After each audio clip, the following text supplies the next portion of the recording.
This is what it means to follow Jesus Christ. Jesus said the greatest commandment is to love God with all of your heart, all of your soul, all of your mind, and all of your strength, and to love your neighbor as yourself. You can't love your neighbor. You're committing adultery. Dan, how do they feel about street preachers and these guys down here?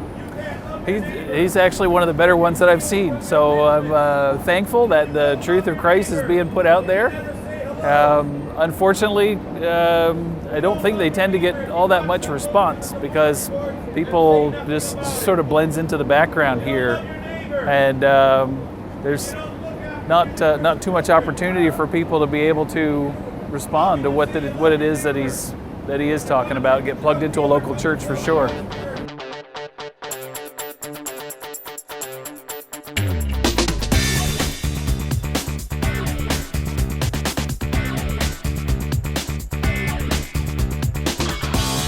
Welcome, friends. This is Mission Team Training Session number 2, Toronto.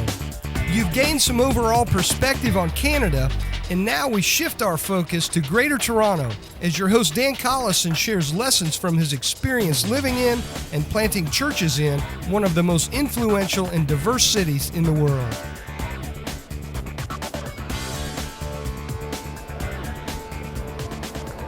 Now I have to let you know that Toronto is not always cold and gray, overcast and so forth.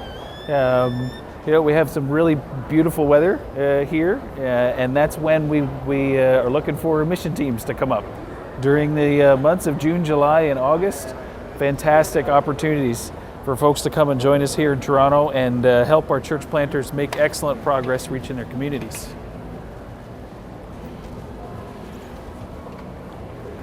Because the big thing that you need to know as a mission team coming to help one of our church planters is that your effort here, your prayer in coming, your sacrificial giving helps our church planters move 6 months down the road that they'd be able to accomplish on their own. And so it's invaluable what you're able to bring alongside the work that's already going on here to help it be propelled even further forward. That's Young Dundas, not Dundee. I need this one. I can't get out without this. And Young Dundas Square is the sort of the cultural heartbeat of the city, really. It's a place where all kinds of different events take place. Last summer, we had our first ever chain reaction event, which took place right here in the square. And we fixed over 300 bicycles for people at no cost, a $60 value each. Had people lined up from 8:30 in the morning to 8:30 in the afternoon to get their bicycles fixed, which is a very significant thing for us here in Toronto, because as a green city, people ride their bikes around everywhere in all kinds of weather, and they get beat up pretty quickly. So we had 5 workstations set up here in the square. We had all-day music. We had an art display set up as well. We had a mission team come up from Atlanta, Georgia area to help us out and run that. We had people sharing the gospel out here, as well as the tangible love of Christ through getting their mode of transportation fixed. So it was a lot of fun, and it's being repeated this year, this time at the Square's request for us to repeat that event. It was such a successful one.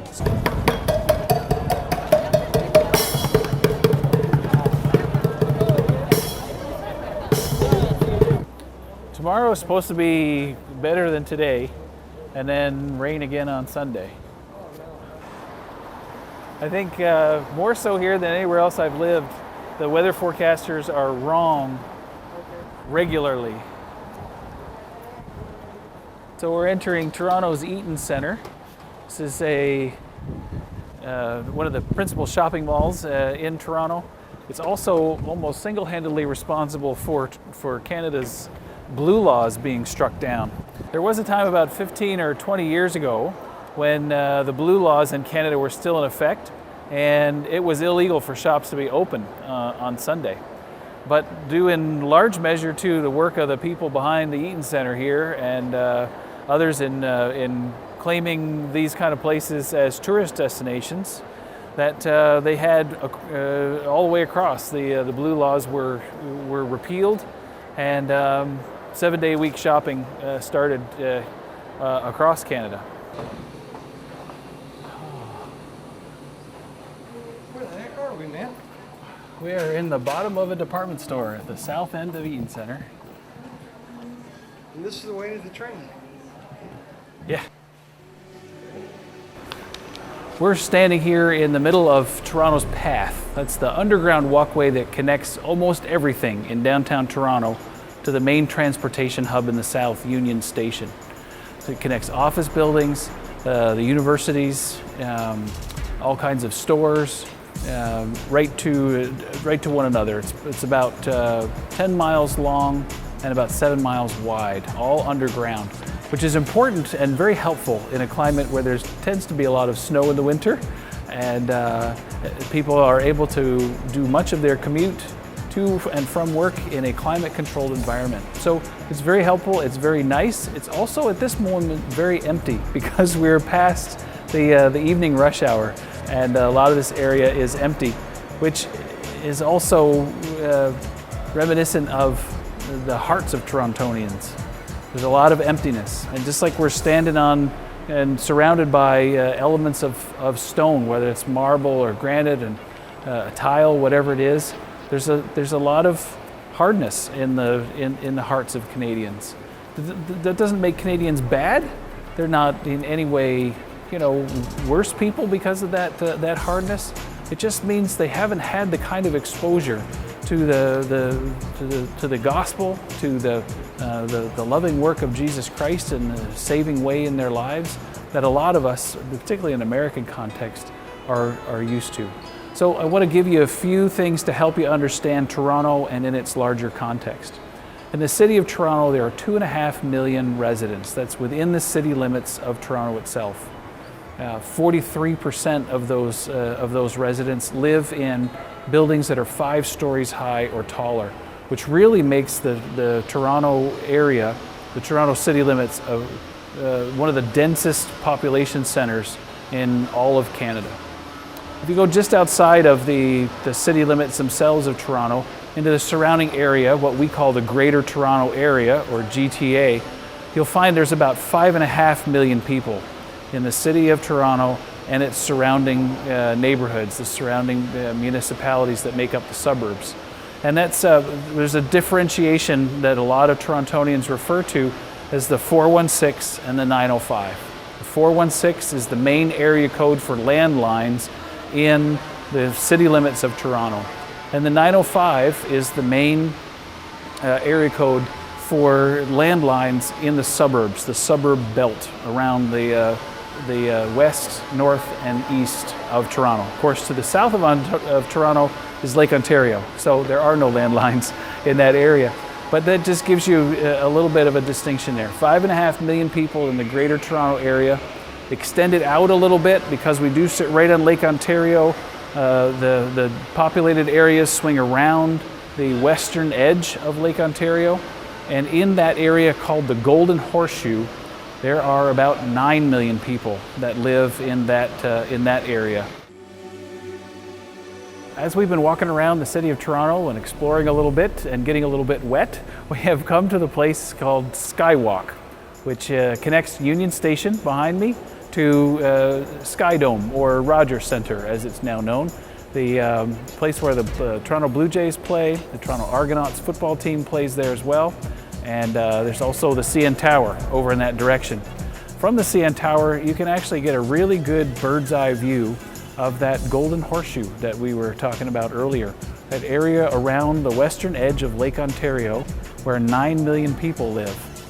And then zooming out from that a little bit, covering all the way from Windsor, which is across the river from Detroit, through Niagara, up around the lake through Toronto, and over to Kingston, Ontario, at the eastern end of Lake Ontario, and north to a city called Barrie.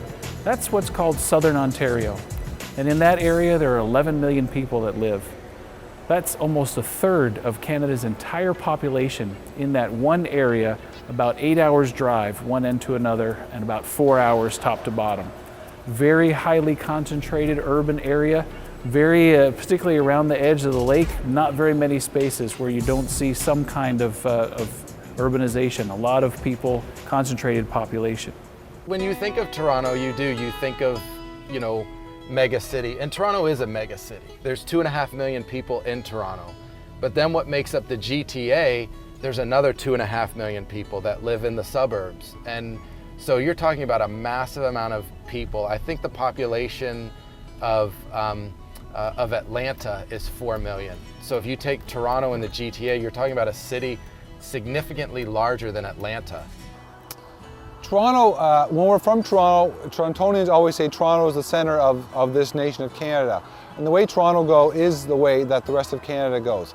The best contextualization for you, for a non-Canadian, is, especially for Americans, Toronto is like Los Angeles and New York City in one city. For the arts, for the finances, for the media, it all runs out of Toronto. The West Coast, they don't like to hear that, but that's the reality. The East Coast, they don't like to hear that, but that's the reality. Toronto is the center. My background is that I used to be a missionary in Poland for 3.5 years with International Mission Board. I'm still with the board, but when we had to select a new assignment, we wanted to go to a more multicultural place. And Toronto is the most multicultural city in the world. 52% of the population is immigrants, and there are so many students here, so this is the place to work if you're wanting to work with multicultural students. And if you can reach Toronto, we think we can reach the world. You don't have to go to all of the points of the world, they're all here, including unreached people groups and unengaged unreached people groups. They're all here. It's 6.5 million people. My neighborhood that I live in, there is not one single white Canadian person on it. They're all first-generation people that were not born here. I have a Chinese neighbor, a Sikh neighbor, an Indian neighbor, a Pakistani neighbor, an Ahmadiyya Muslim neighbor, a Portuguese, a Polish, and Italians, everybody. It's awesome food. If you really would enjoy kinds of different ethnic foods, you will not get them any better than here in Toronto. My wife and I have a guessing game. We try to guess what language we're hearing when we're on the subway. So it's just a really exciting environment to work in, and we just enjoy having guests coming up from the US to help be a part of that and enjoy it with us. I think the city of Toronto is actually kind of, it's an illusion.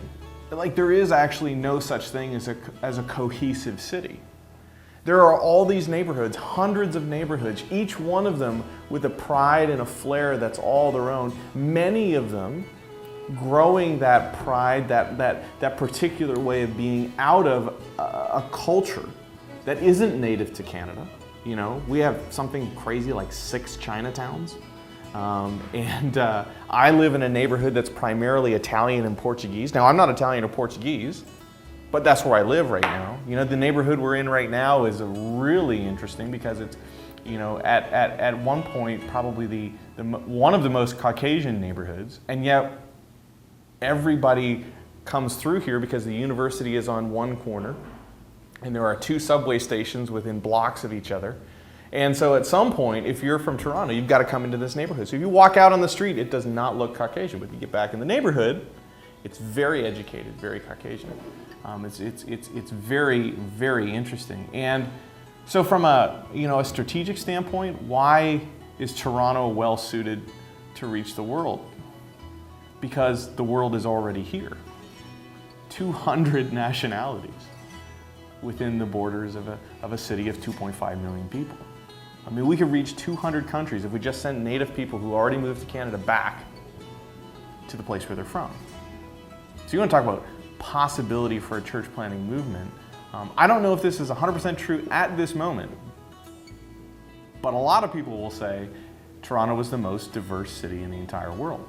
You want to reach the world, come here, start a church planting movement, get the natives to move back to their countries, and start churches where they're from. So I have the fortunate opportunity of being the church planting urban catalyst here in Toronto.